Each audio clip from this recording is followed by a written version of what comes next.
Hello everyone, SK study group में आपका स्वागत है। एसके स्टडी ग्रुप में एपीयू मेंस के पेपर सॉल्व किए जाते हैं। आज हम एपीयू 2006 में आए क्वेश्चंस को सॉल्व करेंगे। क्वेश्चन है, किसी व्यक्ति द्वारा अपराध करने में कौन से विभिन्न चरण सम्मिलित होते हैं, आप उनमें परस्पर कैसे प्रतिभेद करेंगे। भारतीय दंड संहिता के अंतर्गत इनमें किस चरण अथवा चरणों को दंडनीय घोषित किया गया है। आंसर, किसी व्यक्ति द्वारा अपराध करने की 4 अवस्थाएं होती हैं। ये चारों अवस्थाएं निम्न हैं। नंबर 1 आशय, नंबर 2 तैयारी, नंबर 3 प्रयत्न, नंबर 4 अपराध की पूर्णता। आशय, किसी अपराध को विशेष ढंग से करने का निश्चय होता है। सामान्य के अनुसार जिस ध्येय या लक्ष्य को मन में रखकर कोई कार्य किया जाए उसे आशय कहते हैं। न्यायाधीश होम्स के अनुसार आशय के 2 तत्व हैं। नंबर 1, ये पूर्व ज्ञान कि किसी कार्य के कतिपय परिणाम होंगे और एक हेतु के रूप में कार्य करते हुए उन परिणामों के लिए कामना जिनके अंतर्गत कार्य किया जाता है। जब तक किसी कार्य का आशय ही होता है तब तक वह विधि द्वारा दंडनीय नहीं है, परंतु जैसे ही कोई कार्य किया जाता है तब विधि किए गए कार्य का ही निर्णय नहीं करती, परंतु उस आशय को भी देखती है जिससे कार्य किया जाता है, तथा जब वह अवैध तथा विद्वेषपूर्ण आशय के साथ किया जाता है, परंतु कार्य निर्दोष होने के बावजूद भी आपराधिक आशय होने के कारण आपराधिक तथा दंडनीय होगा। तैयारी, आशय की दूसरी अवस्था तैयारी मानी जाती है। तैयारी से तात्पर्य अपराध करने के लिए काम में आने वाली सभी वस्तुओं व साधनों का प्रबंध करने से है। आशय के समान तैयारी को भी सामान्यतः दंडनीय नहीं माना गया है, परंतु कुछ विशेष परिस्थितियों में इसे भी दंडनीय माना जा सकता है, जैसे किसी की मृत्यु कारित करने के लिए विष खरीदना, बंदूक खरीदना आदि। प्रयत्न किसी आपराधिक कार्य को करने की ओर उन्मुख होना है, जो कि सफल अथवा असफल हो सकता है।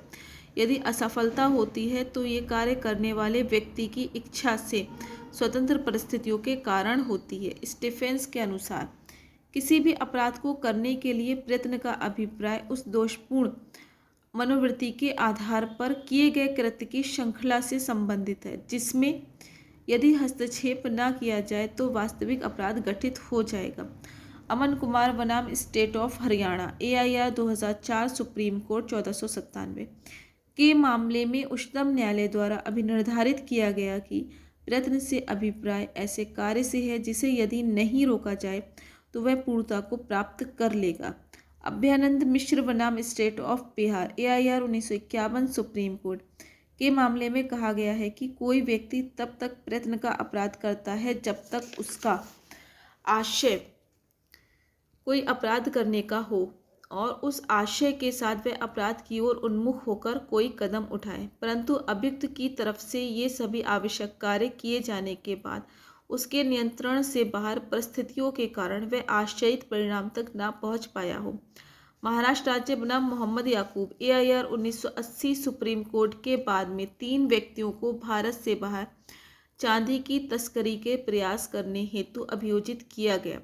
अपराधियों को समुद्र द्वारा भारत के बाहर चांदी के निर्यात के प्रयास हेतु दोषी पाया गया। अपराध की पूर्णता, किसी अपराध की पूर्णता के लिए उपयुक्त तीनों चरणों से गुजरना पड़ता है। ये अपराध का अंतिम चरण है और इसमें अपराध पूर्ण हो जाता है। भारतीय दंड संहिता में अंतिम चरण को सभी रूपों में दंडनीय बनाया जाता है, परंतु धारा 309 इसका अपवाद है। अपवाद के वह चरण जो दंडनीय है। तैयारी कब दंडनीय है? निम्नलिखित परिस्थितियों में तैयारी दंडनीय है। नंबर 1, धारा 122 भारत सरकार के विरुद्ध युद्ध करने के आशय से आयुध आदि संग्रह करना। नंबर 2, 126 धारा भारत सरकार के साथ शांति व्यवस्था का संबंध रखने वाली शक्ति के राज्य क्षेत्र में लूटपाट करना। धारा 399 डकैती करने के लिए तैयारी करना। एंड नंबर 4, भारतीय सिक्के तथा स्टाम्प के कूटकरण के उपकरण बनाने की तैयारी। धारा 233, 234, 256, 257, 242, 243, 259, 260, 472, 485, 486, 489 C एंड 489 D। प्रयत्न कब दंडनीय है? प्रयत्न भारतीय दंड संहिता के अंतर्गत निम्नलिखित 3 रूपों में दंडनीय है।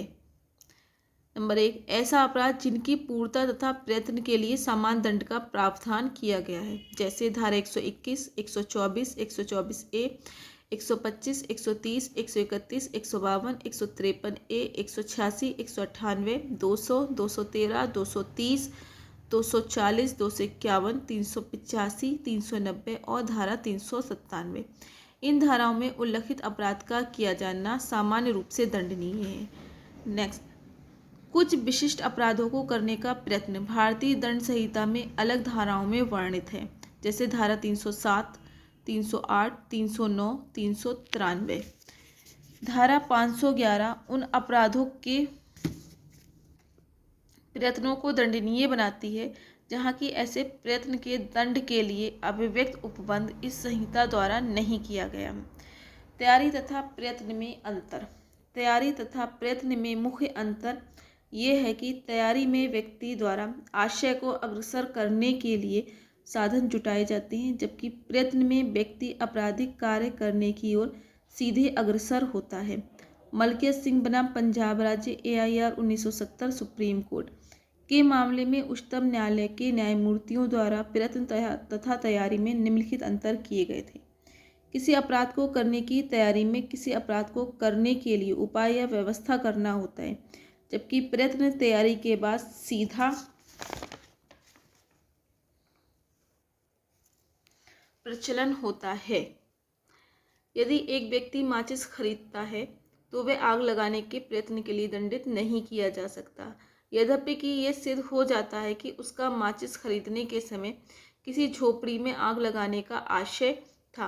वह इस अपराध के लिए तब तक दंडित नहीं किया जा सकता यदि वह माचिस जेब में रखकर झोपड़ी के पास जाता है, परंतु यदि वह झोपड़ी के पास छुपकर बैठता है तथा झोपड़ी में जली हुई तीली लगा देता है, जिसके बाद में वह बुझा देता है, तो वह आग लगाने के प्रयत्न के लिए दोषी होगा।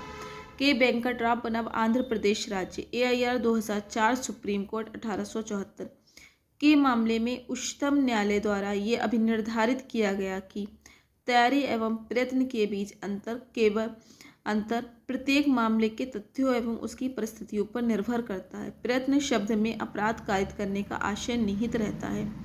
उपयुक्त तथ्यों एवं अन्य निर्धारित वादों की सहायता से तैयारी एवं प्रयत्न में निम्न अंतर किए गए हैं। नंबर 1, तैयारी में किसी अपराध को कारित किए जाने के लिए साधनों को एकत्रित करना तैयारी होती है।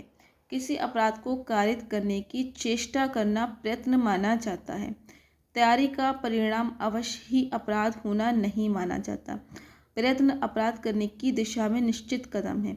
तैयारी कुछ अपराधों को छोड़कर दंडनीय नहीं है। प्रयत्न स्वतंत्र दंडनीय अपराध होने के साथ साथ दंडनीय कार्य भी है।